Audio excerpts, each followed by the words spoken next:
Good morning. This is a JP Dinnell podcast, episode 127. I'm JP Dinnell, and as always, I have Lucas with me. What's up, buddy? How are you? I am doing fantastic, man. We get some great Good. feedback on episode 125's Q&A, and so we've got some more questions from our listeners and viewers, which thank you guys for going and checking out the pod on all those places. So I'm stoked to get into some of this stuff, as well as thankful for all the people who have used JP Pod 20 at Jocko Fuel, because my alternator fund has now been capped, so I appreciate that. Good times. Okay, so what do we got for the first question? So the first one, which I think is pretty interesting because it kind of hits on something that I think a lot of people feel, but maybe not a lot of people verbalize, is JP, what is a leadership myth that needs to die?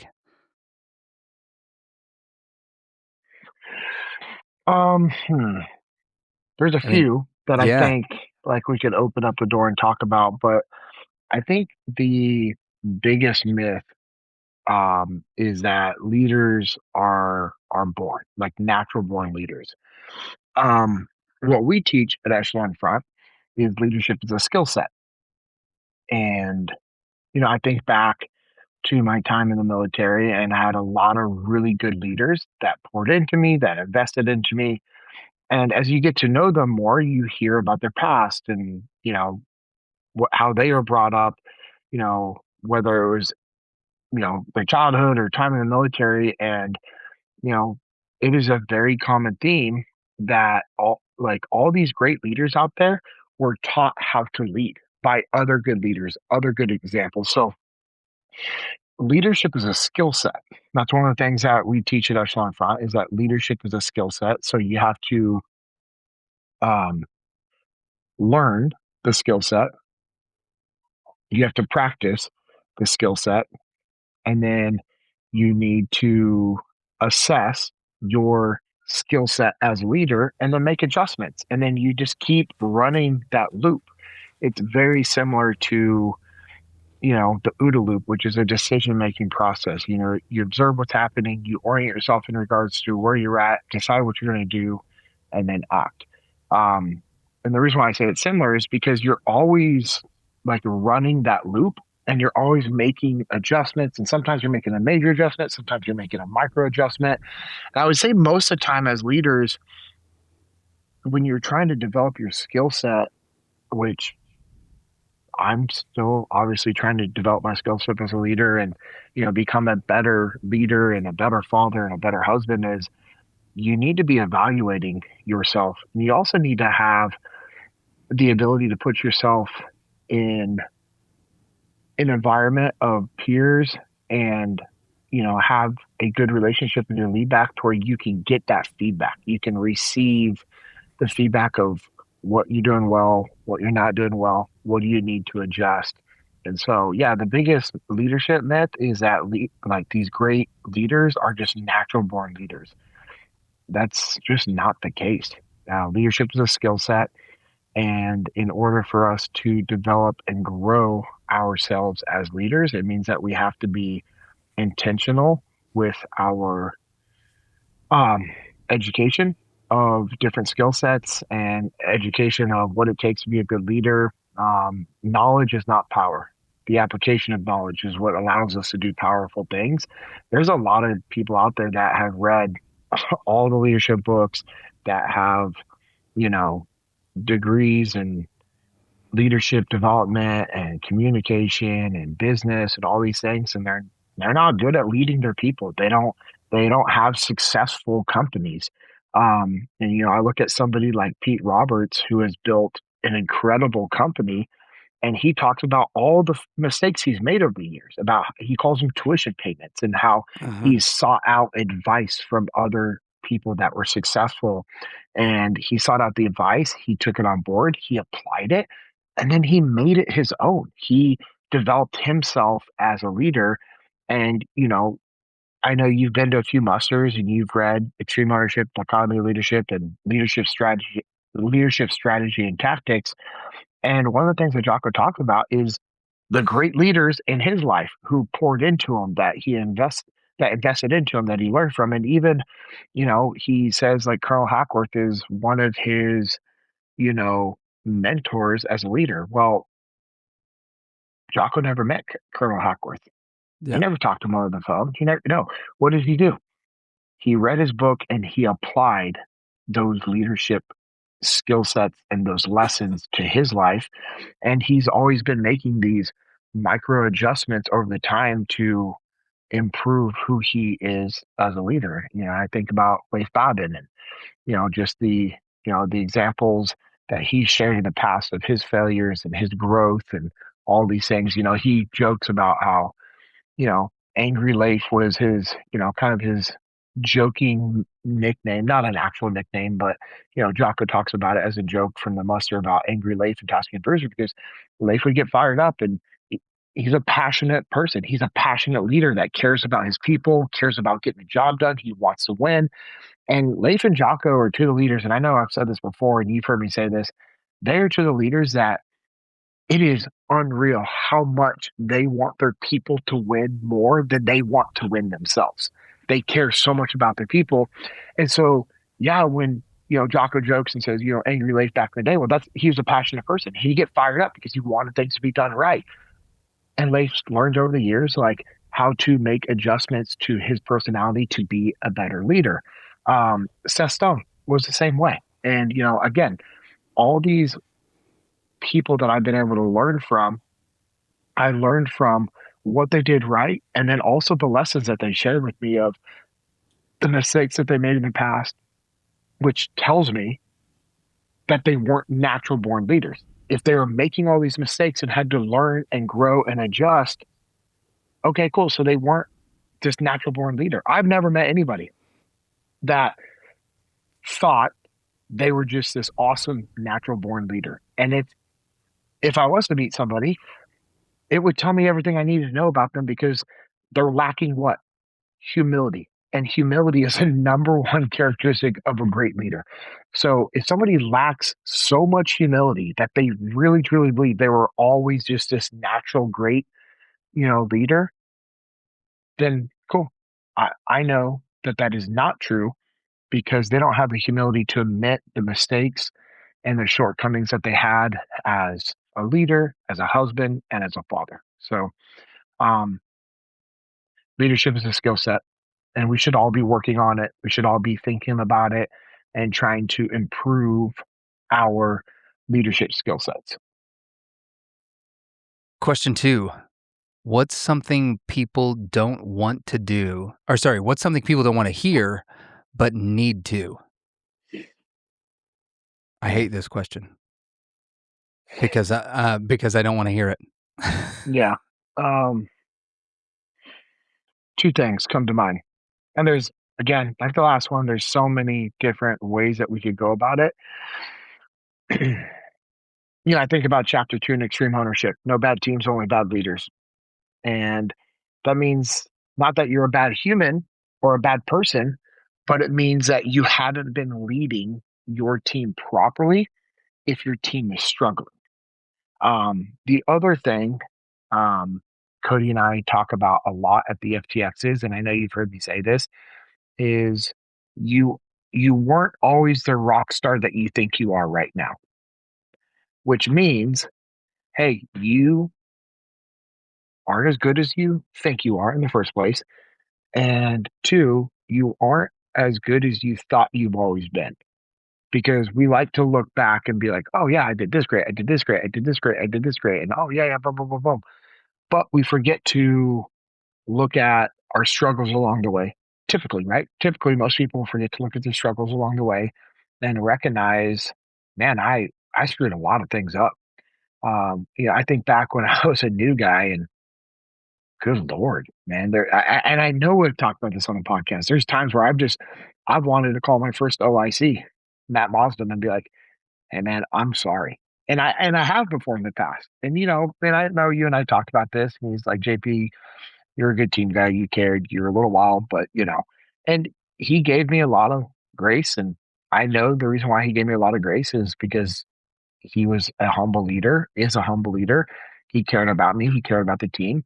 And I also know that Seth was helping guide me. And Matt saw Seth working on me, gave me a lot of patience, a lot of forgiveness, a lot of grace. And so I think we have to remember that where we're at right now, we weren't always operating at this high of a level. And that means that we have to have just forgiveness at times for other people. Because if they did something wrong, hey, forgive them, truly forgive them, uh, have some patience, have some grace for them. Now, the other part to that is if we're doing honest self assessments, we should be able to realize, man, we have a lot of work to do. We have a lot of work to do. And so, I mean, I guess that's the other thing I would add on to that is, the more you dive into what we teach at Echelon Front and the more you're trying to develop yourself as a leader and you truly have this extreme ownership mindset embedded into who you are, your family, your relationship with your spouse, it becomes more and more apparent that, man, there's a lot of things we need to dial in and fix. So it's kind of some of my first initial thoughts. Anything to add to that, or any like Yeah, so additional I've got questions? kind of a question to tag on to it, man. Is there, with these two questions kind of combined, right? Is that the myth that we're breaking is that leaders are built, not born, right? And there are some Yep. people who have like some natural leadership aptitudes, but I think that, Yes, we and we you've talked a all lot about that, we right? all That do. yeah, and it's how we develop those skills alongside the other skills and weak points and all that stuff. And then getting to this, like the thing that people um, need to hear, even if they don't want to, that so much of that has to do with our own perception of ourselves. And Mhm. there's all kinds of tests out there, man. There's personality tests, and there's the strength test, and then the find your weakness test, and all of Yeah, this kind of yeah. stuff. A lot of good So tools. right, there are, but there's also a lot of stuff out there that's nonsense. So, what is if I know that there's a skill set that I need to develop in order to become a better leader, and if the thing that I really need to hear and be reminded of is that, me getting to this place that I'm at was a process. I'm not always the rock star that I thought I was. Then what is a good tool that I can use to give me a consistent self-assessment so that I have a good idea about what I need to improve on, where I'm actually at, what are some areas where maybe I need to lean a little bit more on my team and their feedback? Like, what is a good tool, or how's a good way maybe to do those self assessments so that we aren't stagnating, that we don't get complacent in our leadership? So if all right, there's a few different answers to that. For our listeners, You're it's welcome. yeah, yeah. This is So the most yeah. open-ended of open-ended questions. Well, no, the reason why I'm just kind of like trying to find my words before I start speaking is, I'm down here in New Orleans working with a client, and one of the things that we do with our clients is individual balance assessments. And we created an individual leadership balance assessment at Echelon Front so that people can be able to do an honest self reflection of themselves. If you come to the muster, guess what you get to do? The balance assessment. If if we're working with you virtually and it's a half day workshop and that's something that you want, we will do that virtually balance assessment. That's not something I can provide to the listeners because that is proprietary to Echelon Front. It's what we do.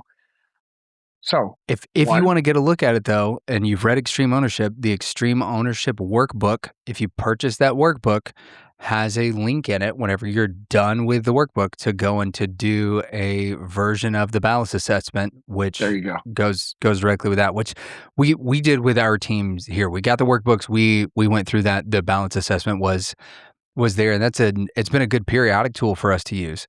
Mhm. So yeah, but no, that's not one that you can give to anybody, but it is available, for those who Yeah, are if interested in doing that. you get the companion workbook to Extreme Ownership, for sure. Um, but okay, let's say somebody isn't able to do that. One of the things that I love that Jocko used to reply on Twitter and social media a lot. was when people like, oh, I really want to come to muster. Yeah, I'm gonna put on my credit card so I can be there. And Jocko would be like, no, don't do that. Don't max out your credit card to come to muster. Um, read the book. Read the book, implement the book, and once you get yourself in a better financial position, then come to the muster. And I always love that because that is, as you can probably attest to as well, the exact opposite of everybody else on social media when they're trying to promote their business and sell Oh, their events and 100%. courses.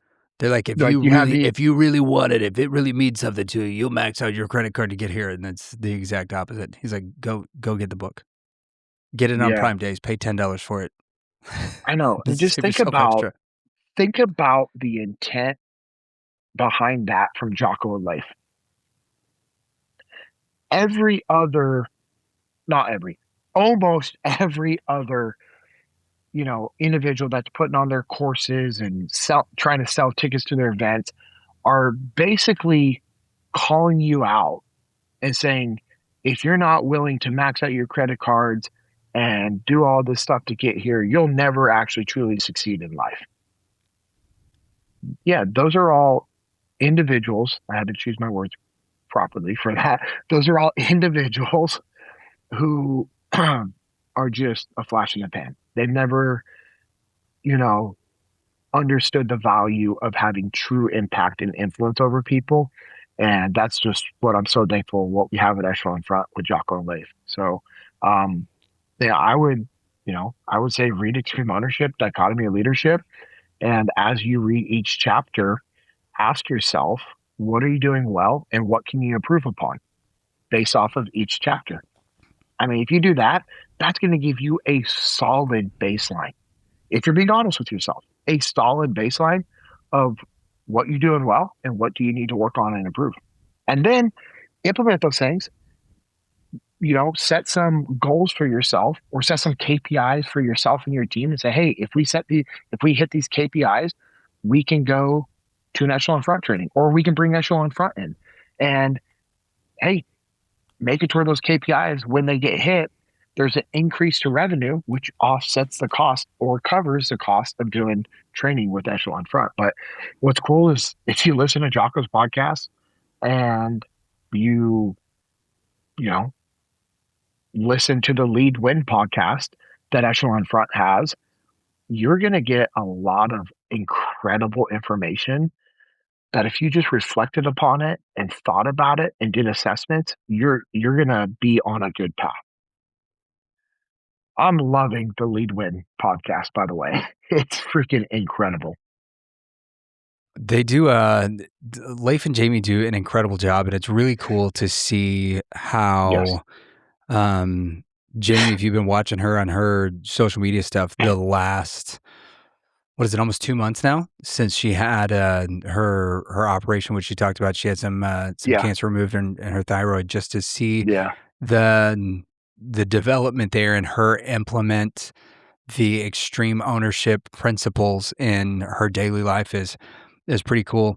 Um, and there, we may put a link to this in also that there is an extreme ownership leadership assessment test that is free online that you can take that gives, it's part of the EO Academy.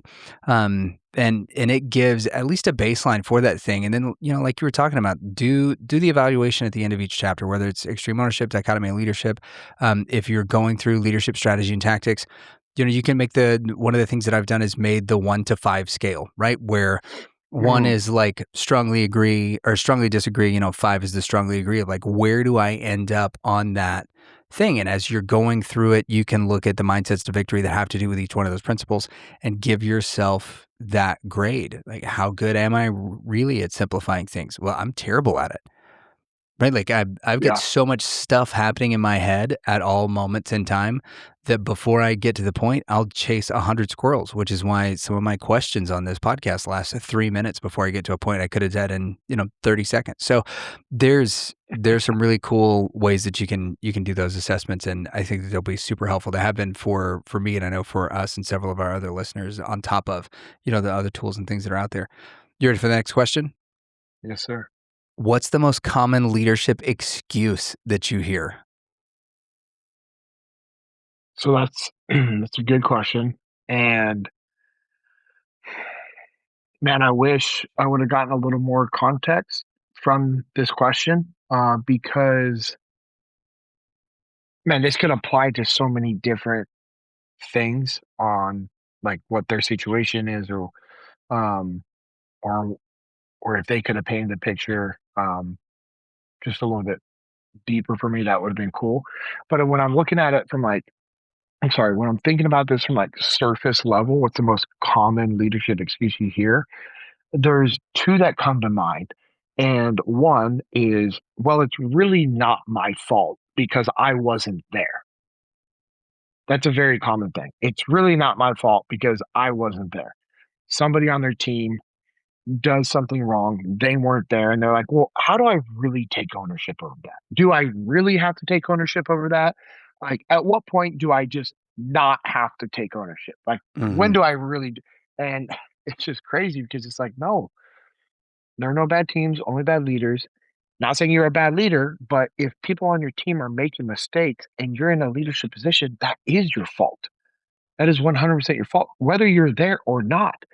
That is your fault. That's your responsibility. Your people are your responsibility. Their growth, their development, their what they're accountable for, their responsibility, the standards, those are all your responsibility as a leader. And so whether you're there or not with them, that is on you.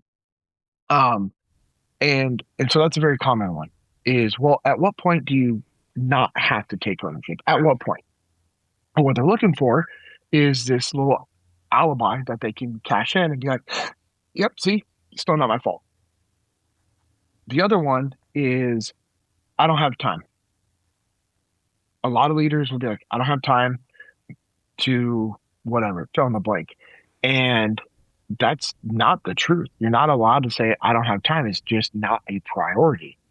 And that's something that I am trying to work on as a leader is being better with the prioritization of my time, the task at hand, what's important, what's actually not as important as I thought it was, because I know my personality is I really like to do things, to help people, to take things on board. I like living in the chaos. It helps me just, you know, focus, which is kind of crazy to say. The chaos helps me focus. Um, and so I tend to take on too many things, which means then I end up not being able to do the things that I said I was going to do or wanted to do, and more importantly, the things that I need to do. Hmm. And so what I have to think about is what is a priority, and then making those things a priority, being disciplined with putting those things into my calendar, into my schedule, and also being disciplined, Lucas, with telling people, hey, I'm sorry, I can't do that. Having the ability to say no to doing things or taking things on board. Because if I take another thing on board, it's taken away from the quality of other things. And that's not fair. That was my follow-up is how do you say, "I don't have time for this," tactfully? How do you say I don't have time for this tactfully? Yeah, yeah, how do you do it Hey, without hurting the person's feelings or yeah. without damaging the Hey, relationship? yeah. Yeah, cool. Hey, Lucas, I'd love to help you right now, but unfortunately, when I look at my schedule and the things that are priorities, I don't have the ability to make this a priority right now. Can I come back to you in a week? Or can I follow up with you next month? Hey, can I connect you with one of my buddies that's actually really good at doing those things, and he has more bandwidth than I do right now? Is that okay? Something along those lines. Obviously, not verbatim. That's not like the perfect thing. I'm just giving you a framework to make it your own based off of that relationship, the situation, and the severity of that ask. Um, but I've had to tell people like, hey, sorry, I don't have the ability right now to fit that in my schedule with everything I have going on with Echelon Front, my family, and all these other things. Like, I'm sorry. I don't have um I just don't have that availability. I think that that's one of the things as a leader that it's one of the more delicate situations that we have to handle is because everybody believes that their thing or their idea is going to It's the be most the important thing. yeah, and to them, right? And this is not to be disparaging, but most of the time, if you have especially a subordinate or someone who is really you know focused on the thing that they're presenting to you, like they've got so much time and just like personal capital just like invested in this in one way or another that they they have put a lot of their self-worth into this idea. And so if we mismanage those interactions or if we handle them poorly, I mean, it's a movie trope among kids movies where there's like the Mhm. person with the great idea and then they present it and the person, the guy they were given the idea to, whether it's, the inventor or the athlete or whatever, is just like, oh no, it's great job, kid, but it's just not going to work. And that sends them either in one of two ways. Like now they work their whole life and they become something amazing, or like that's the beginning of their villain origin story, like it was in The Yeah. Incredibles. Right, like that's how Syndrome had this great idea, and then that was it, and that now he becomes the villain of the story. So the way that we handle those interactions is something that we should put a lot of thought into, because you don't know what your interaction, because of the level of influence that you have and because of the amount of time and care somebody's put into one of these things. So, I think that, I can't make this a priority right now, or, obviously like showing them some gratitude for, hey, you know what, thanks for taking the time to put this together. I would love to be able to look at it more or whatever, but it's just not something Yeah. with the plate that I have that I'm able to do. Um, do you think that uh, there's a way in those types of interactions in particular to uh, prevent the unkeepable promise, right? Or the thing that like we pacify, but there's no like real intent behind it. And I say this because we get to this next thing where you say, hey, you know what? I'll follow up with you in a week. And then, a week goes by and we haven't heard anything, or we didn't send him a message. And then 2 weeks goes by, and then all of a sudden, like this resentment begins to build. So if you're going to say something like that, or you're going to encourage follow up, do you personally do you put that on yourself and say, "Hey, I'm gonna follow up with you in a week," or do you put the onus on the person and say, "Hey, listen, next week might be a better time for me. Why don't you hit me up next week, and then I'll if I've got time, I'll take a look at it. If not, then we'll find some time to put it on the books." Like, who do you put that responsibility on, you or the person that's like bringing you the idea or the thing that needs to be addressed? So I used to be really, really bad at trying to take that all on myself, and then Hmm.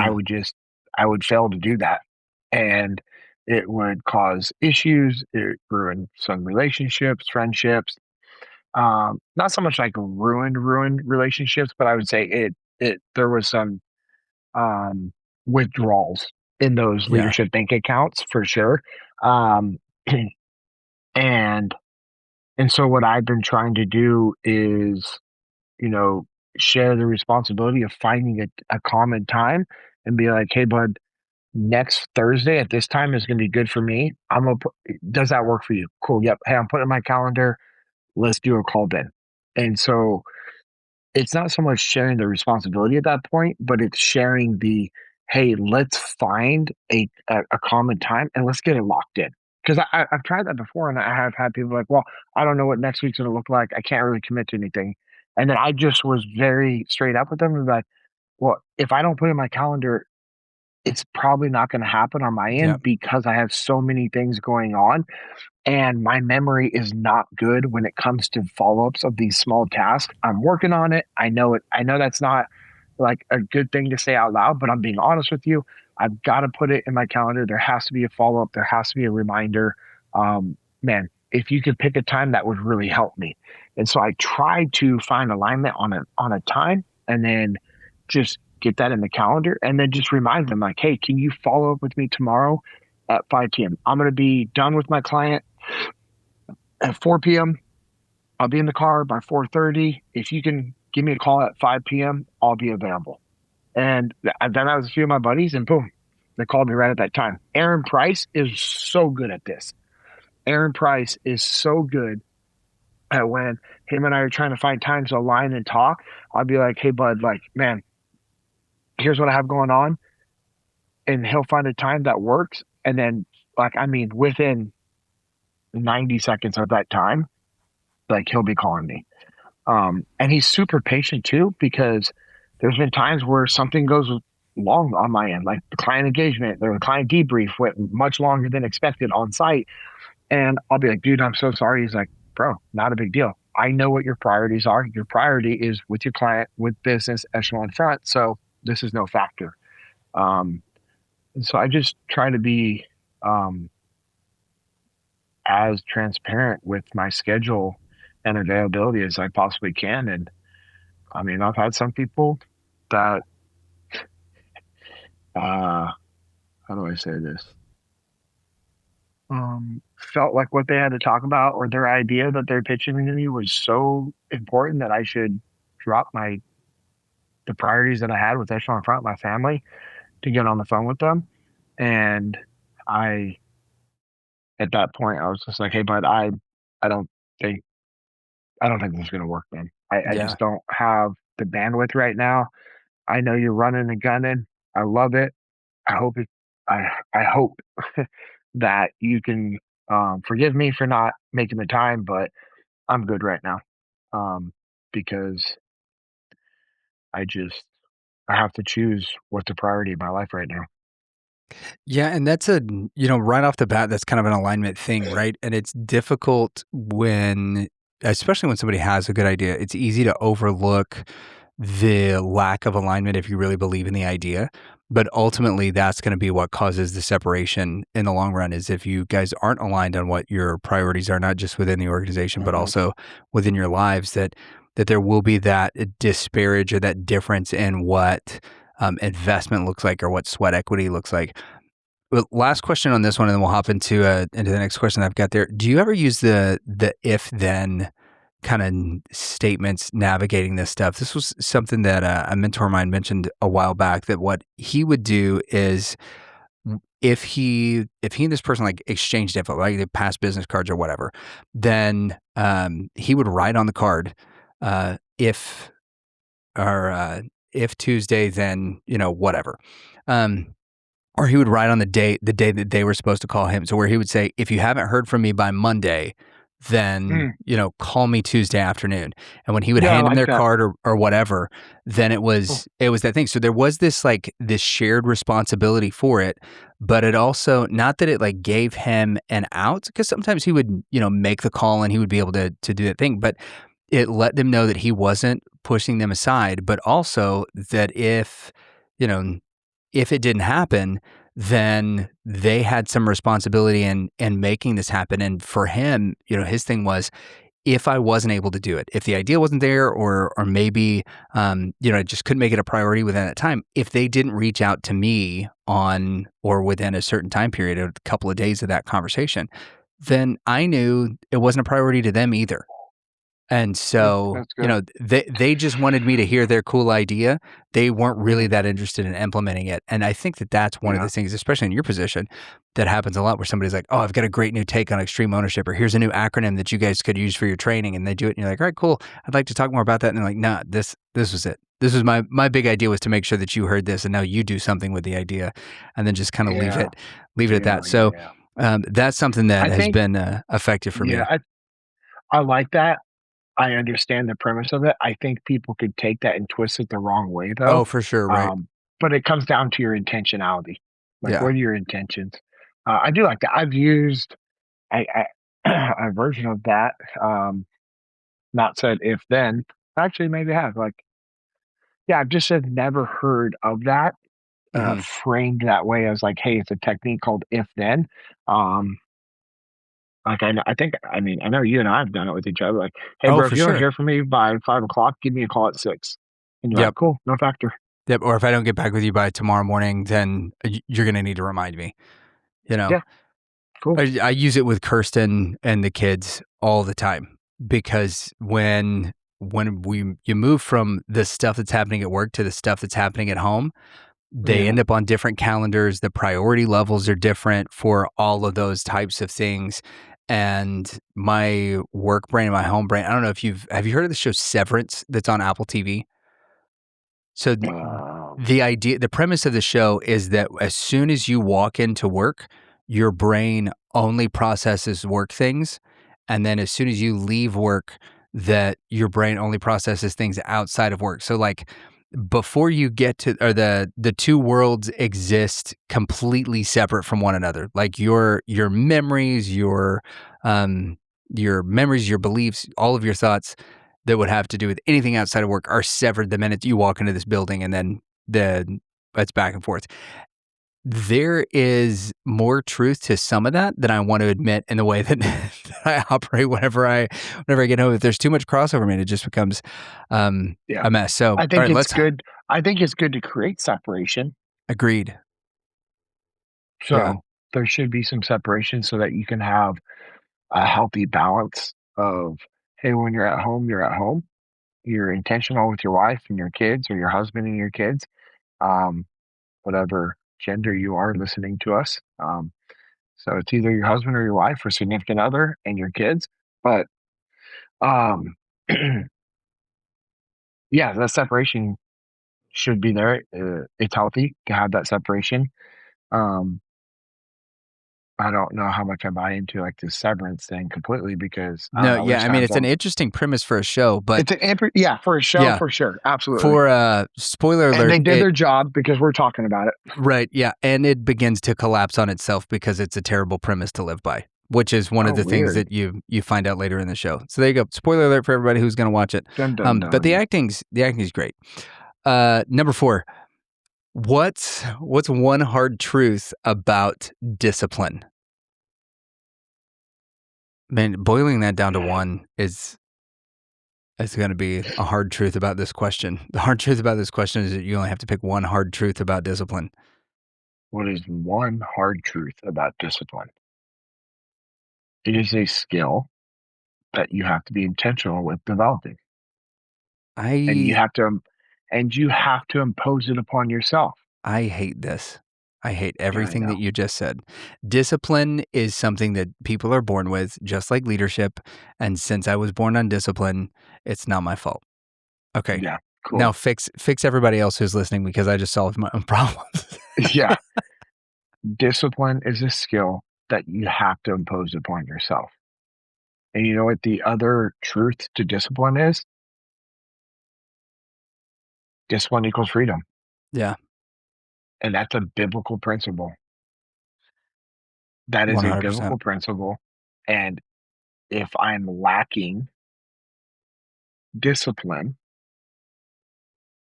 discipline is rooted in the truth that we tell ourselves. So if we're lacking discipline, then we have to be more intentional with imposing discipline into our lives, which means that we have to create habits to change our behaviors and tendencies so that we can be more disciplined. Nobody Is likes discipline being imposed upon them. But when you understand the value of discipline, then you embrace it. is a lack of discipline at its root really a lack of ownership? Or where do those two Yes. things like begin to converge? Yeah? Yeah, because you're lying to yourself and you're not taking responsibility. And so therefore you just let that complacency creep in and you just you lack the discipline to do the things that you know you're supposed to be doing. Because playing the victim card is really easy. Taking no ownership is easy. Blaming everybody else is easy. Instead of just looking at yourself and be like, all right, if you're so good and so smart, why aren't you winning then? I'll never forget when I heard Jocko answered or say that at an FTX. If you're so smart, why aren't you winning?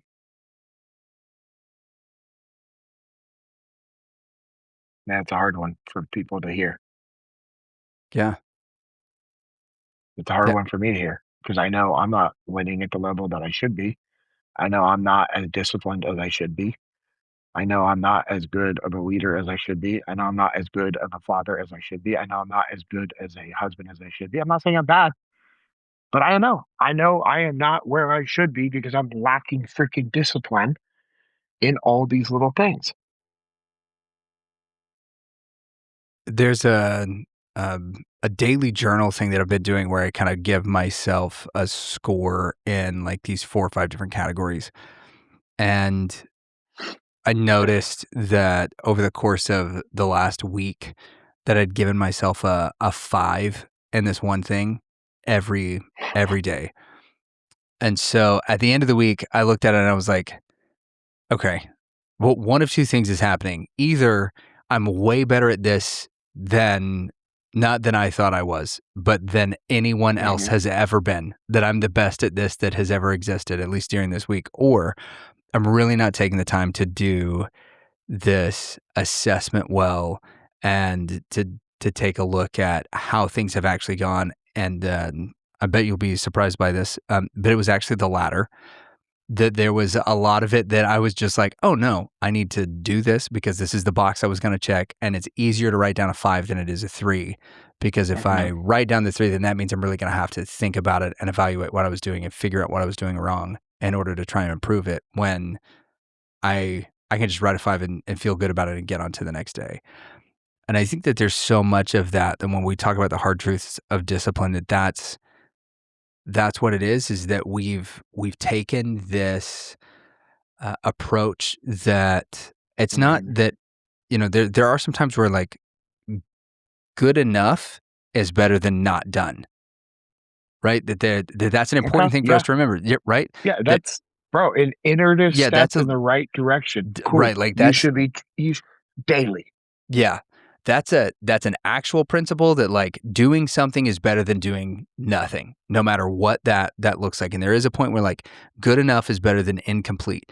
But Mhm. we're so willing when it comes to our self-evaluations to say, "No, I was great at this," because it protects our self-image, it protects our ego, and our egos are vicious, man, in protecting themselves in order to make sure that, you know, we are able to justify all of our wrong actions.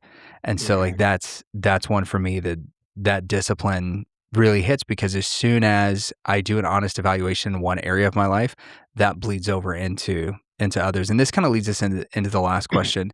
Um So, what so I just want to add one yeah, thing to yeah. what you said. Um, do you have the EQH app? The E Yeah, yeah. It's EQH? so it's an app that Jocko created called the Eminently Qualified Human, and No. so it's the ability for you to do daily evaluations, and it is based off of the book that Jocko, Dave Burke, and Sarah Armstrong. So Dave and Sarah Armstrong helped Jocko create and write this book called The Code, the Evaluation, the Protocols. I And do have so that. so that book breaks down what Jocko talked about in podcast 174 and 226. And what's really cool about that book is it breaks down um, in a simpler form what Jocko and Dave talked about on episode 226 of the Jocko podcast. And it is very humbling if you were to do the daily evaluation, because when you do the daily evaluation, like, so for physical health, if for physical health it goes 0, 1, 2, 3, 4, and 5, and then you can click on, so for health, uh sorry, on health you have um excuse me, you have physical fitness, sleep, rest, diet, and nutrition. And if you're wondering what your score should be on there, if you click on the little icon button at the top and you click on physical fitness, a 0 is inactive, did not perform any activities that contributed to my overall physical fitness. A 1, you engaged in basic fitness routine or activity. That's a 1. A 2 to 4, depending on how honest you want to be with yourself, engaged in intense physical activity and demanding exercise that increased overall fitness level while addressing weaker issues that needed improvement. That's a very intentional workout. Would you agree? Yeah, no doubt, man. Yeah. So it's going to be kind of hard to be on a 3 or 4 on that. And number five, participated in training that reached a level of exertion beyond my perceived limits, the most intense physical training that I was capable of performing, and set a new baseline for maximum useful effort. Bro, I would read through all those every time when I was filling it out. I had listened to podcasts a few times. I had read the book. I was doing the app. And bro, my average scores were like into one point something to twos.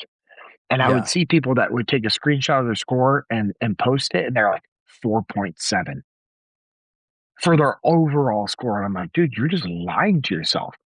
Like sleep and rest, zero. Did not get rest or sleep that was useful in leading to a productive day. Slept so much or too little that the body was not capable of performing level. Oh, well. One, got minimal sleep or rest required to perform at the lowest acceptable standard throughout the day. 2 to 4, got effective sleep or rest throughout the day to be ready to perform at a high level. 5, perfectly optimized the body's need for rest. Went to sleep tired, woke up alert and ready after optimal number of hours of sleep, rested at the ideal time for the ideal duration to maintain a sustained peak level of performance throughout the entire day.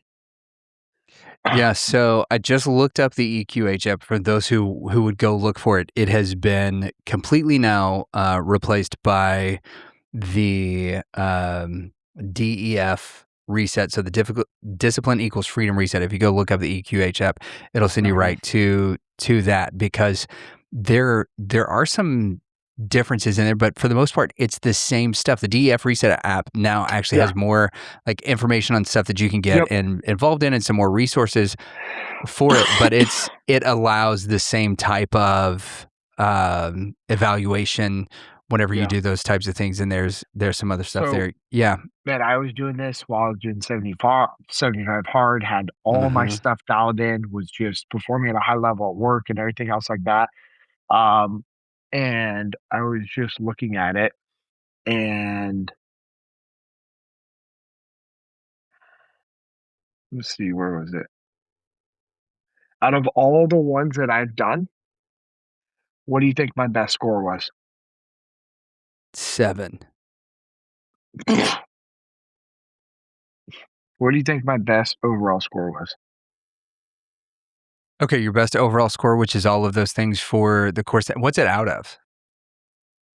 5. It's out of 5. Yeah. Number Okay. 5 was like perfectly did all these great things. Yeah, what I didn't so I'm just trying to make sure that it's not like all of those things combined, right? That gives Oh you a yeah, total no, overall score for the day. you get an average of Right. And each of so those sectors, and then you yeah, get an average of all of the gotcha. sectors all So combined. Yeah. I would knowing how you evaluate yourself, maybe 3.5, 4 stars at best. But I think 3.5 is probably accurate based off of what I know of your self assessments. 2.1. Wow. 2.1. So you're at least in the 3rd star if I'm blue skying it. Yeah. Yeah, the for third sure. the 3rd star's got a little bit of shading on there. Yeah. And then when I go back to that day and I click on it, it shows me, okay, so for health, I had a 2 that day because Hmm. physical fitness was a 3, sleep and rest was a 2, diet and nutrition was a 1 that day. Personal development was a 2 because I had a 1 on intellectual fitness, a 3 on time management, a 2 on financial management, and a 2 on personal goals. Professional development, my score was a 1 because I had a 2 on performance and a 0 on advancement and qualifications. Yeah. Character and leadership, um, was a uh, 2.7. Relationship was a 4 that day because I know that day I was like really heavy on like really trying to like focus on family and friends and coworkers. Um, and then preparedness and safety was a 1.5. I gave myself a 4 on uh, martial arts self-defense training, a 1 on weapons training, a 1 on neighborhood community impact, and a 0 on fire safety emergency preparedness.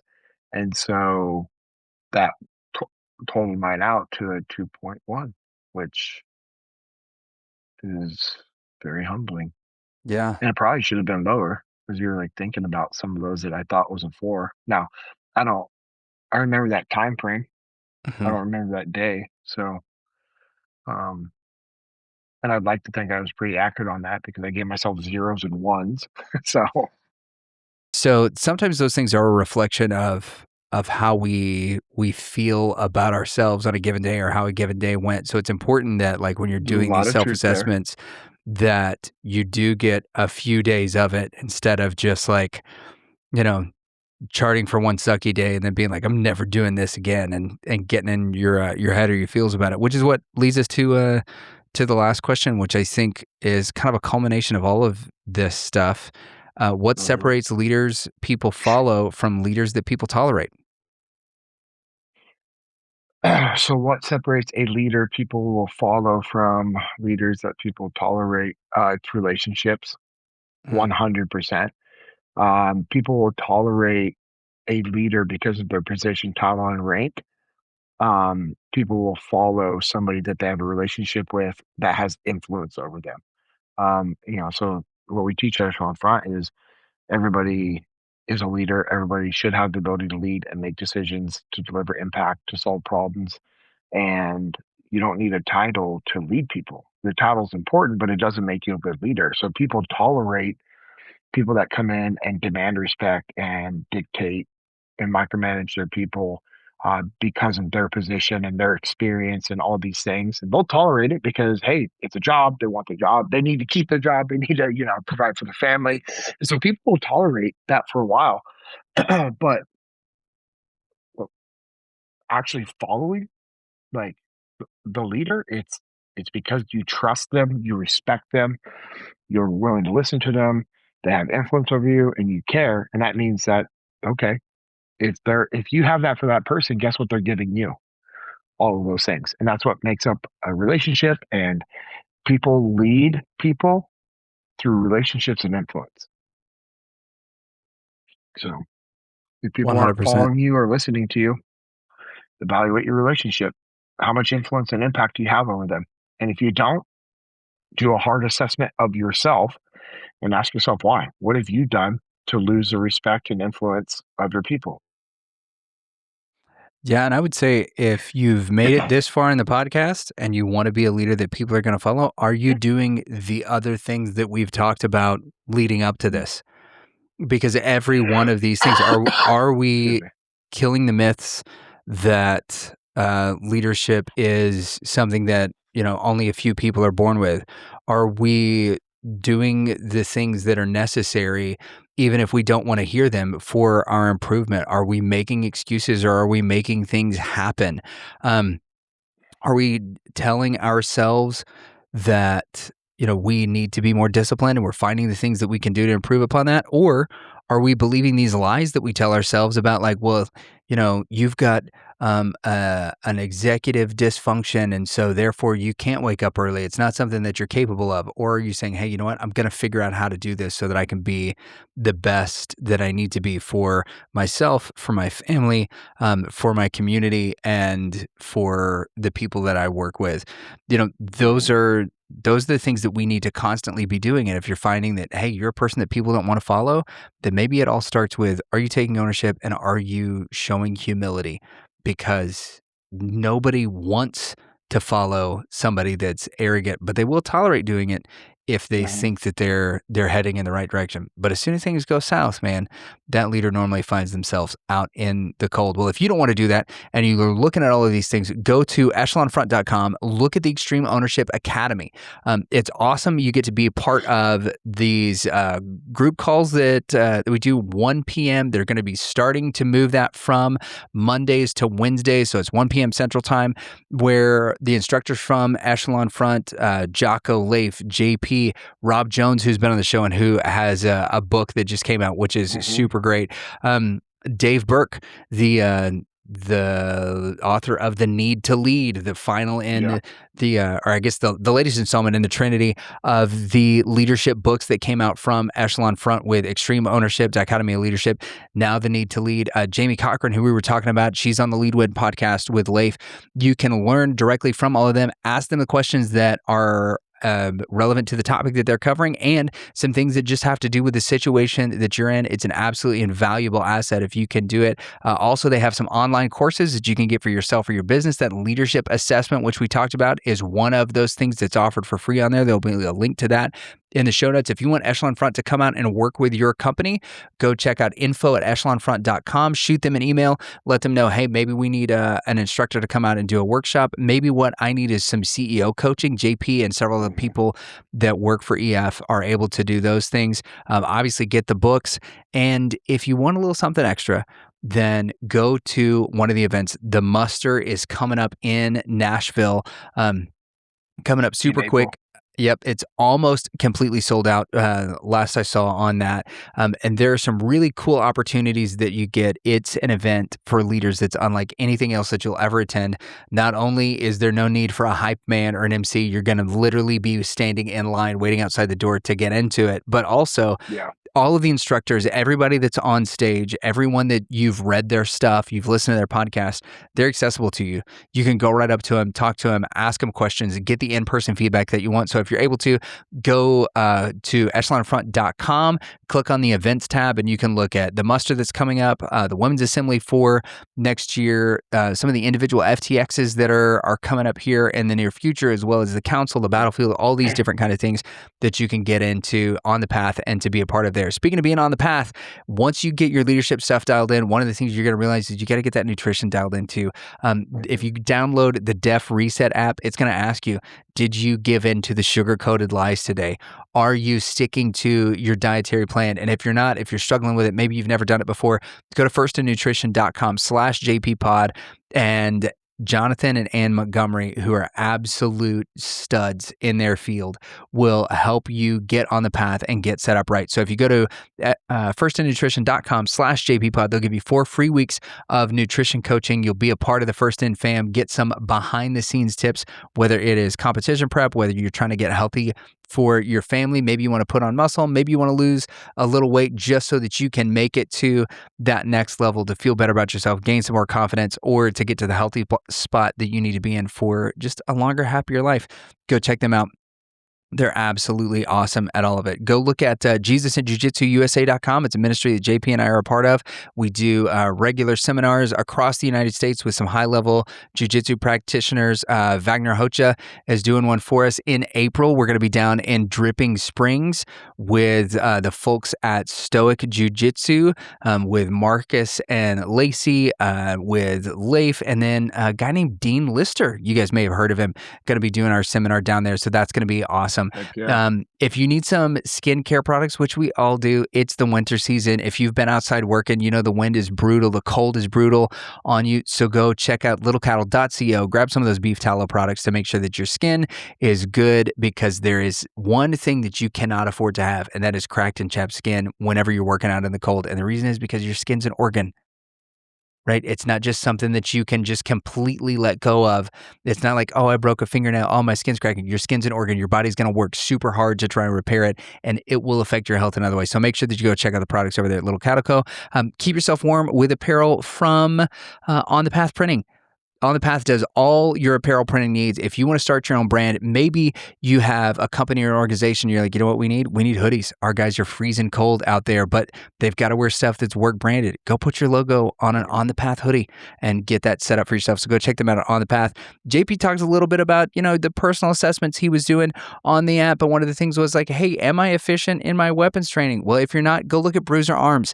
It's Jocko, JP, Leif. They have a company that puts together custom gear packages as well as custom training. Not only will they help you figure out how to defend yourself and your home, but on top of that, they're going to give you exercises and things that you can consistently be doing whenever you go home to keep yourself sharp in all of those areas. And as always, man, huge thank you and shout out to the folks at Jocko Fuel, to the team at Origin that keeps us fueled, that keeps us clothed, that keeps our minds sharp with the 10 grams of creatine that I had right before I hopped into this podcast to make sure that my cognitive self was the best that it could be. Use code JPPod20 when you go to jockofuel.com to save 20% on everything that you purchase. And then make sure that you're going and looking at the stuff at Origin. Go check out originusa.com and go look at it pretty regularly because it's the 250th birthday of this great nation this year. And so they are constantly dropping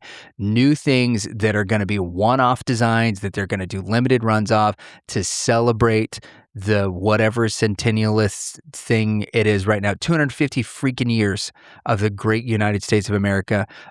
Go check it out, originusa.com, and everything that you get there is going to be just extra American because it all came from here. Every bit of the supply chain is from here.